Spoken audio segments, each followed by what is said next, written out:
Senator Papua meminta pemerintah pusat jawab kekhawatiran isu pemekaran. Dilansir dari merahputih.com, bergulirnya rencana pemekaran di wilayah Papua dan Papua Barat telah menuai pro kontra di tengah rakyat Papua.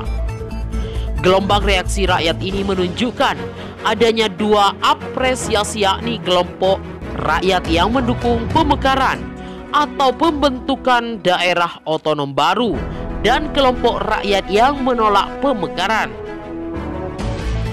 Belum lama ini, di Wamena, Papua, ribuan rakyat melakukan aksi turun ke jalan menolak pemekaran calon provinsi Papua Tengah, termasuk beberapa calon kabupaten terbaru. Puluhan mahasiswa Papua bahkan memprotes rencana pemekaran hingga merangsek ke kawasan Istana Kepresidenan. Pemerintah juga telah banyak menerima aspirasi maupun usulan pemekaran dari Papua, baik di tingkat provinsi maupun di tingkat kabupaten. Bahkan di antara aspirasi tersebut telah menyertakan usulan letak ibu kota provinsi yang akan dimekarkan. Terkait dengan perkembangan dan situasi pro kontra tersebut, Senator Papua Barat Philip Wamafma memandang kebijakan pemekaran sesungguhnya bernilai baik.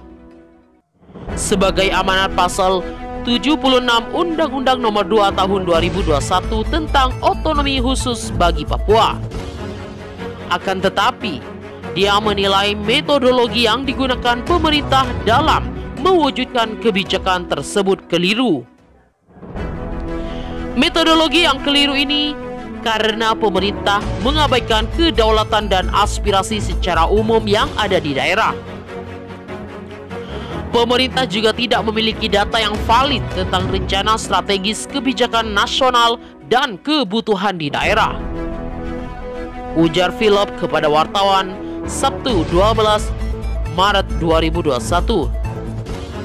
Philip melihat sejumlah analisa atau data penelitian dari beberapa perguruan tinggi yang digunakan oleh pemerintah cenderung mengabaikan fakta empiris yang terjadi di lapangan. Menurutnya, hal ini merupakan pengabaian terhadap perumusan kebijakan strategis nasional di daerah yang seharusnya berpedoman pada ketentuan peraturan dan juga kondisi politik di daerah.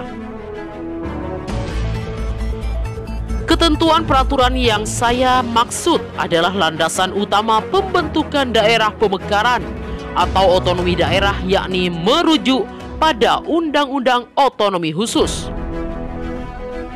Walaupun pintu dan ruang telah dibuka untuk menentukan daerah otonom baru, baik provinsi maupun kabupaten secara khusus di tanah Papua, hal itu sesungguhnya telah termuat secara rinci, termasuk mekanisme yang dijalankan sesuai dengan Undang-Undang Otsus.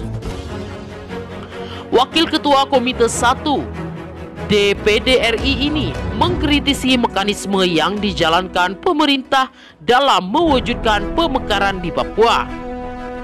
Dia menilai pemerintah cenderung melandaskan aspirasi pemekaran ini dari tokoh-tokoh yang tidak representatif untuk membuka peluang pemekaran. Menurut Philip, pemerintah sudah seharusnya berjalan sesuai mekanisme yang termuat dalam UU Otsus dengan melibatkan stakeholders yang tepat sehingga betul-betul mewakili aspirasi rakyat di Papua. Jika mekanisme ini tidak dilakukan, maka akan muncullah jarak antara pemerintah dengan rakyat. Kita apresiasi dan hormati otoritas pemerintah pusat, tetapi kedaulatan sesungguhnya ada pada masyarakat. Seharusnya pemerintah menggunakan mekanisme yang sesuai, yaitu mekanisme pemekaran melalui lembaga yang telah ditentukan dalam UU Otsus yakni melalui Dewan Perwakilan Rakyat Daerah, Majelis Rakyat Papua, dan juga melalui pemerintah provinsi. Ini merupakan 3 elemen penting dalam mewujudkan pemekaran itu.